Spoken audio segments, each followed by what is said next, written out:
Hello. One of the most difficult issues that we deal with in terms of American history is how do we think about slavery? How does it fit? And this is something that we struggle about. Um, and so, what I'd like to do here is just lay out some basic facts that relate to some of the challenges that we face as a nation regarding our own history. And so, first and foremost, when it came to what we have to do is we have to separate racism from slavery. At the beginning, when you have the first enslavement of Africans, racism had nothing to do with the enslavement of Africans.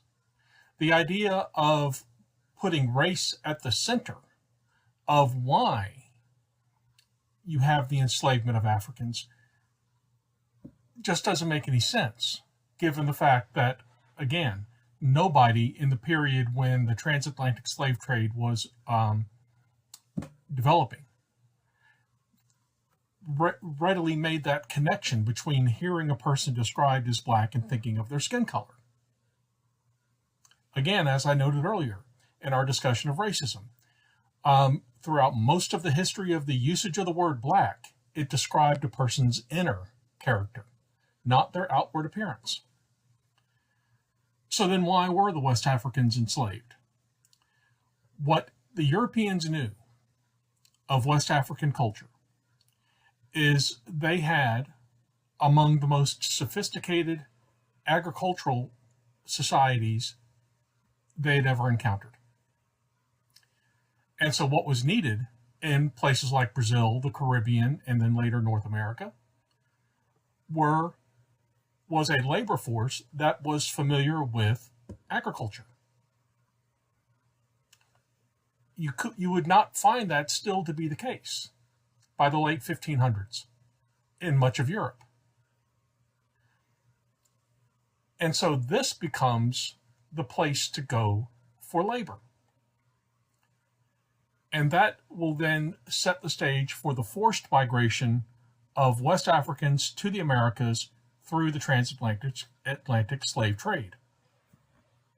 Now, eventually, and this is going to be uniquely American, eventually, slavery will begin to focus on race. And so that's what we have to trace. Because, again, it's the laws that make the difference. So the idea then is that over time, what will begin to be one of the more pervasive slave codes is that only a person who is black can be a slave. So, in other words, if you're white, you could never be considered a slave. Only a person who is black. So again, at most, a white person could be a servant,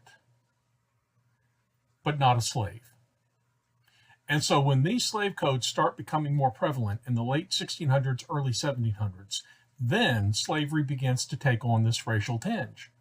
And it's part of that effort I described that followed from Bacon's Rebellion of trying to create facilitating an air of superiority among people who are white, no matter how poor they may be. Nonetheless, the laws create this mentality of superiority for no other reason than their skin color. And so then, as slavery progresses, it becomes increasingly more involved with race. And as I've noted earlier, by the time you get to the end of slavery, then that is where you really find the rapid emergence of malignant racism and terrorist organizations like the Ku Klux Klan and further laws that even beyond, once slavery is ended, you can no longer have slave codes, but additional laws are put in place that put restrictions on African Americans that apply to no one else, that do not apply to whites at all. And so, again, in its origin, it had nothing to do with race. By its end, it had everything to do with race.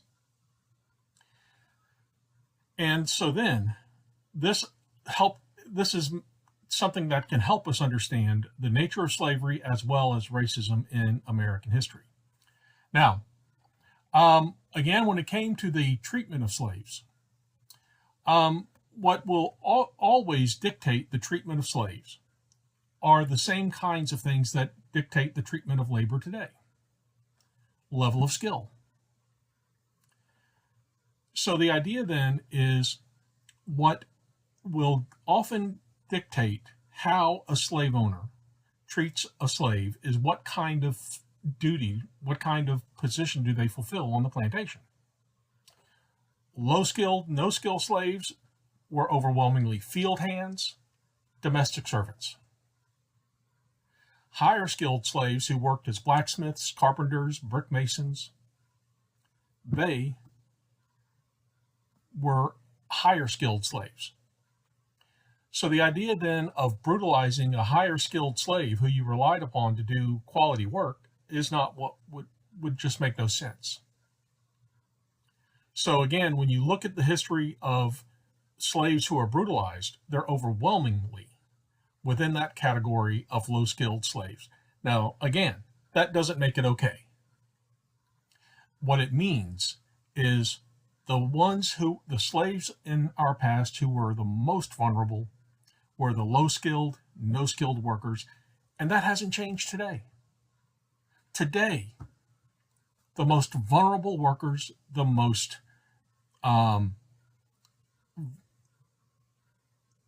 workers who are in the most difficult situations are, again, the low skill and no skill. And the laws allowed the brutalization of low skill slaves, and the law still allows the brutalization of low skilled workers today. We can't change the past. We can't, again, just wish slavery away. But there are things we can do where, again, the way that people are treated remains similar. We can do something about that. And that's why it's important to focus on the laws, because the laws that shape this kind of conduct are still, again, part of our world as we speak. And so one of the examples that you can look at to